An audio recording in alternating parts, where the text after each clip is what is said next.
一般沙拉鱼会当冻到10度的低温，不过顶一波寒流因为持续冷上久，所以鱼也是冻袂掉冰度。有7个渔民损失3成到7成不等，相当震动。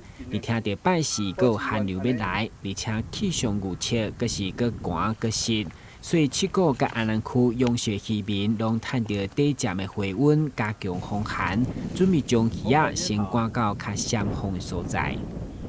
以往的经验都是会把它赶到过冬沟然后我们那边会遮一片网子，也较闪风。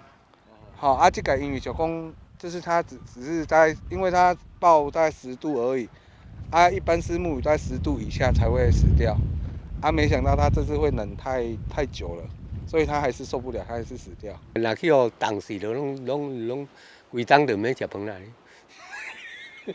再过来几天，寒害又要来，那个气温又要骤降了，所以我就特别紧张，也是要加强那个一些防护措施啊。看天食饭的渔民虽然饲鱼拢最有经验，只要寒流一定是做好准备。不过若温度是一直冷落去，伊嘛相当无奈，只会当将活拢先抢收，也无损失会愈来愈大。同时，单向政府申请航海补助，加减弥补。台南新闻军及何乔邦采访报道。